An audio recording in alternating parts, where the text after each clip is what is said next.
Hello students, this is the third part of the chapter gravitation class 9 science. इस video में हम कुछ topics पढ़ेंगे जैसे कि pressure in fluids, buoyant force, buoyancy and Archimedes principle. These are three important topics that we will cover in this video. So let's start. First one is pressure in fluids. All the liquids and gases are fluids. हमें पता है कोई भी चीज़ है वो तीन states of matter में exist होती है, सॉलिड, लिक्विड एंड गैस। जिसमें से जो लिक्विड एंड गैस है ये दोनों फ्लूइड्स होते हैं, सॉलिड्स ये फ्लूइड्स नहीं होता है। Solid exert pressure on a surface due to its weight. Solid जो है किसी भी सरफेस के अंदर अगर हम रखते हैं तो वो उसकी वॉल्स के ऊपर प्रेशर लगाते हैं। As compare to liquid and gas they do not exert any pressure on the walls of the container. Similarly, fluids have weight and they also exert pressure on the base and walls of the container in which they are enclosed. Similarly क्या होता है, जो liquids होते हैं and जो gases होती है ये भी किसी भी कंटेनर के, इनके पास भी अपना वेट होता है और ये भी क्या करते हैं, जिस भी कंटेनर में हम इनको रखते हैं वो उसके वॉल्स और बेस के ऊपर प्रेशर लगाते हैं। Pressure exerted in any confined mass of fluid is transmitted undiminished in all directions. Means कोई भी एक फिक्स मास है वो एक ही डायरेक्शन में नहीं लगाता है प्रेशर। अनडिमिनिश्ड, डिमिनिश मीन्स बहुत छोटा एंड अनडिमिनिश में जो बहुत छोटा नहीं होता है। ये हर डायरेक्शन के अंदर छोटा छोटा फोर्स नहीं लगाते, हर डायरेक्शन के अंदर इक्वली फोर्स लगाते हैं। Next topic is buoyancy.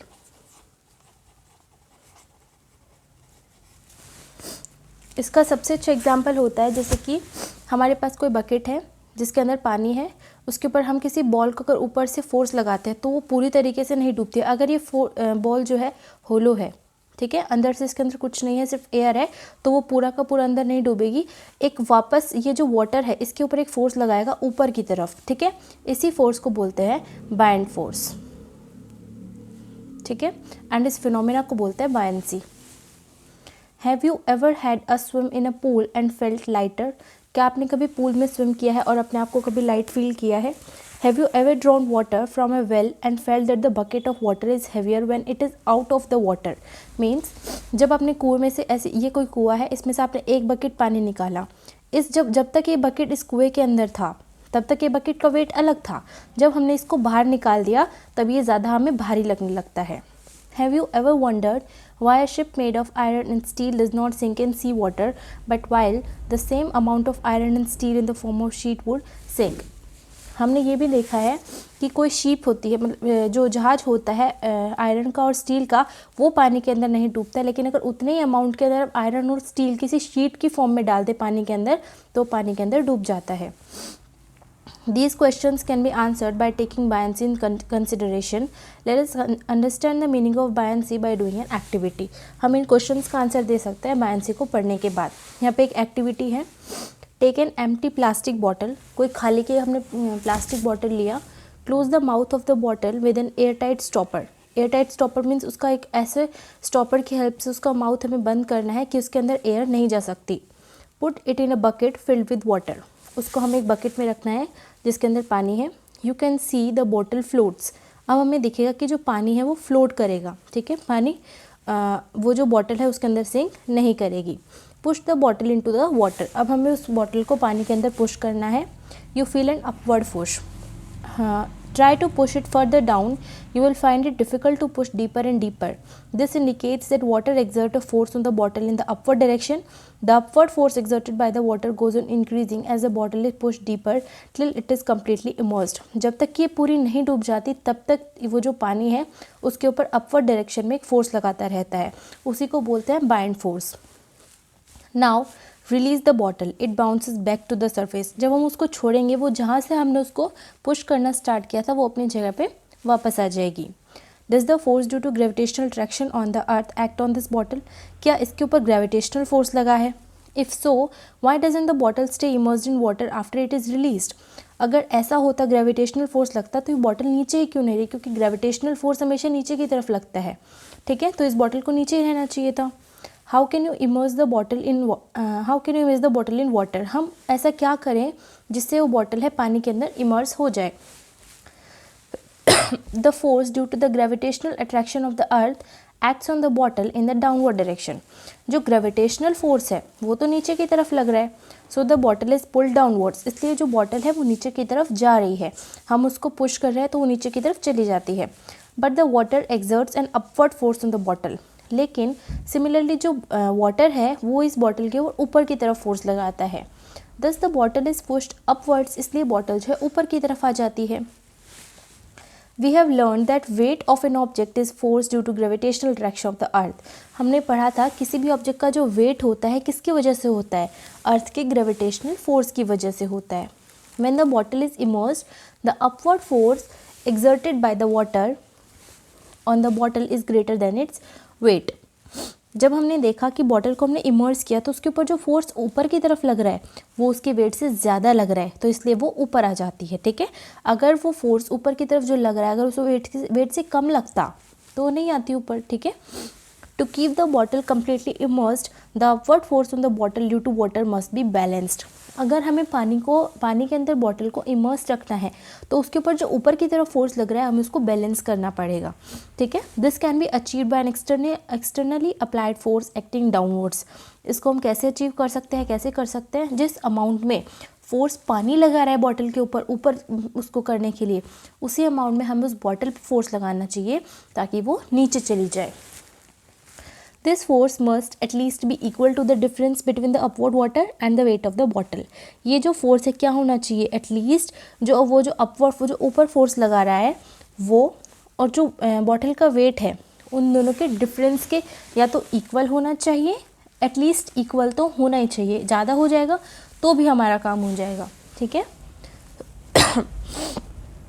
The upward force exerted by the water on the bottle is known as upthrust और बाइंड फोर्स। जो ऊपर की तरफ फोर्स लगता है, ठीक है, बॉटल के ऊपर, उसको हम या तो अपथ्रस्ट बोलेंगे या फिर बाइंड फोर्स बोलेंगे। In fact all objects experience a force of buoyancy when they are immersed in fluid. In fact क्या है, जितने भी ऑब्जेक्ट्स हैं सारे के सारे ऑब्जेक्ट्स बायंसी को फील करते हैं जब हम उन्हें किसी फ्लूइड में इमर्स करते हैं। The magnitude of this bind force depend on the density of the fluid. इस बाइंड फोर्स का जो मैग्नीट्यूड है ये उस फ्लूइड की डेंसिटी पे डिपेंड करता है।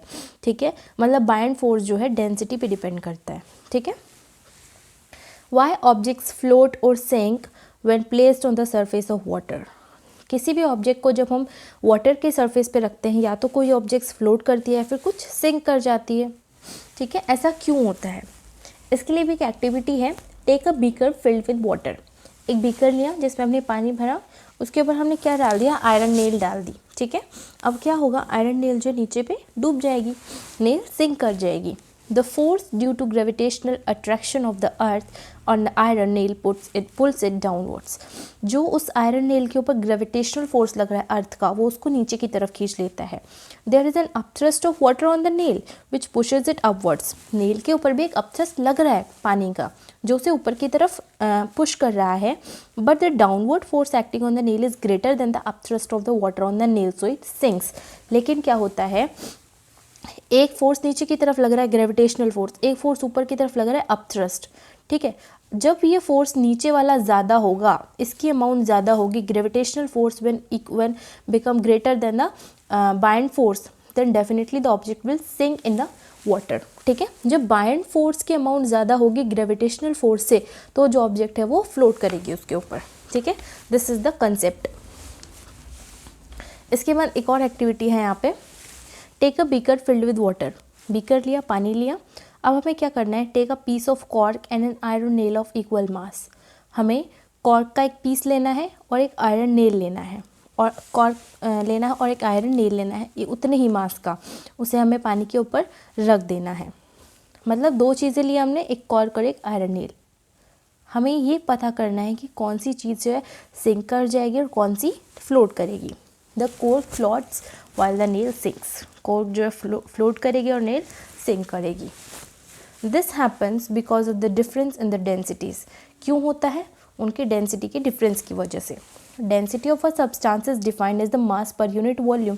Density is what, density is written by rho, this RHO, रो।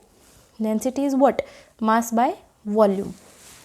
ठीक है, the density of a cork is less than the density of water. Cork की डेंसिटी कम है, मतलब कोर्क का मास कम है, जिसका मास ज़्यादा उसकी डेंसिटी ज़्यादा, ठीक है। और यही डेंसिटी के ऊपर क्या करता है, बाइंड फोर्स डिपेंड करता है। कोर्क की डेंसिटी क्या है, कोर्क की डेंसिटी कम है, ठीक है, पानी से। कोर्क की डेंसिटी पानी से कम है, इसका मतलब this means that the upthrust of water on the cork is greater than the weight of the cork. इसका मतलब उसके ऊपर अपथ्रस्ट जो है वो उसके वेट से ज़्यादा लग रहा है, इसलिए वो फ्लोट करता है। डेंसिटी कम मतलब उसका मास थोड़ा है, मास थोड़ा है तो ग्रेविटेशनल फोर्स उस पर कम लगेगा और ये वाला फोर्स उस पर ज़्यादा लग रहा है, इसलिए वो फ्लोट कर जाएगा, ठीक है। The density of an iron nail is more than that the density of water. Nail की डेंसिटी ज़्यादा होती है, this means that the upthrust of water on the iron nail is less than the weight on the nail. इसका मतलब water के ऊपर जो iron nail के ऊपर जो अपथ्रस्ट लग रहा है पानी का, वो उससे कम लग रहा है, उसके वेट से कम लग रहा है, इसलिए वो डूब जाती है। Therefore objects of density less than that of a liquid float on the liquid. इसका मतलब ऐसे ऑब्जेक्ट्स जिनकी डेंसिटी उस लिक्विड से कम होती है, वो the objects of greater density than that of liquid sink in the liquid. मतलब ऐसे ऑब्जेक्ट जिनकी डेंसिटी कम होती है उस लिक्विड से, वो फ्लोट करते हैं, और ऐसे ऑब्जेक्ट जिनकी डेंसिटी उस लिक्विड से ज़्यादा होती है वो सिंक कर जाते हैं, ठीक है। अब इस चैप्टर का लास्ट टॉपिक है आर्किमिडीज प्रिंसिपल। आर्किमिडीज प्रिंसिपल में क्या है, एक हमने पीस ऑफ स्टोन लिया, उसको हमने एक रबर स्ट्रिंग से या फिर स्ट्रिंग बैलेंस से बांध लिया। अब हम क्या करेंगे, suspend the stone by holding the balance और the string as shown in figure 9.6। अब हम क्या करेंगे, उसको कुछ इस तरीके से होल्ड करेंगे, ठीक है। Note the elongation of the string और the reading on the spring balance due to the weight of the stone. Now slowly dip the stone in the water in the container as shown in figure 9.6। पहले हम इसका देखेंगे, उसके बाद हम इसको पानी में डिप कर देंगे। You will find that the elongation of the string or the reading of balance decrease as the stone is gradually lowered in the water। मतलब इसके अंदर क्या था, स्ट्रिंग एकदम सीधा था, इलोंगेशन जो थी एकदम सीधी थी, जैसे ही हम उसको धीरे धीरे पानी के अंदर डालेंगे उसकी इलोंगेशन डिक्रीज होती जाएगी। However, no further change is observed once the stone gets fully immersed in the water। अब कोई भी चेंज हमें ऑब्जर्व नहीं होगा जब तक कि स्टोन है पूरी तरीके से पानी में ना चला जाए। What do you infer from the decrease in the extension of the string और the reading of the spring balance. हमें क्या पता चलता है स्ट्रिंग के एक्सटेंशन से या फिर स्प्रिंग बैलेंस की रीडिंग से क्या पता चलता है हमें। We know that the elongation produced in the string or the spring balance is due to the weight of the stone। हमें पता है कि जो स्ट्रिंग के अंदर elongation प्रोड्यूस हुआ है और जो स्प्रिंग बैलेंस है किसकी वजह से हुआ है, स्टोन के वेट की वजह से। Since the extension decrease once the stone is lowered in water. जैसे ही हम उस स्टोन को पानी में लोअर करेंगे, रखेंगे, एक्सटेंशन जो धागे की जो एक्सटेंशन थी वो कम हो जाएगी, ठीक है। It means that some force acts on the stone in upward direction. मतलब उस पत्थर के ऊपर कोई जो फोर्स है ऊपर की डायरेक्शन में लग रहा है। As a result the net force on the string decreases and hence the elongation also decreases. इसका मतलब जो पहले स्टोन पे जो नेट फोर्स लग रहा था सिर्फ ऊपर से लग रहा था, ठीक है, ग्रेविटी की वजह से लग रहा था, लेकिन अब नीचे से पानी भी एक फोर्स लगा रहा है, ठीक है। इसकी वजह से क्या होगा, नेट फोर्स स्टोन की है जो वो डिक्रीज हो जाएगी धागे की, और इलोंगेशन भी उसकी डिक्रीज हो जाएगी। As discussed earlier, this upward force exerted by the water is known as the force of buoyancy। हमने पहले ही बता दिया है, ठीक है। What is the magnitude of the buoyant force experienced by a body? Is it the same in all fluids for a given body? Do all bodies in a given fluid experience the same buoyant force? The answer to these questions is contained in Archimedes principle stated as follows।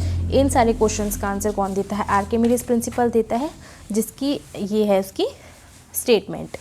When a body is immersed fully or partially in a fluid, it experiences an upward force that is equal to the weight of the fluid displaced by it। मतलब कोई भी body जब पानी के अंदर पूरी तरीके से या फिर आधे तरीके से किसी भी फ्लूइड के अंदर जब जाती है, ठीक है, इमर्स होती है, उसके ऊपर उसके ऊपर एक प्रेशर लगता है, फोर्स लगता है नीचे की तरफ से, ठीक है, और वो किसके इक्वल लगता है, वो उतने ही वेट के इक्वल लगता है जितना वेट का पानी उसने डिस्प्लेस किया है, ठीक है। मतलब जैसे ये था आपका पानी, ठीक है, यहाँ पे हमने डाल दी कोई बॉल, इसने सिर्फ इतना पानी डिस्प्लेस किया है ना, तो इतना ही इस पे फोर्स लगेगा, पूरा पानी इस पे फोर्स नहीं लगाएगा।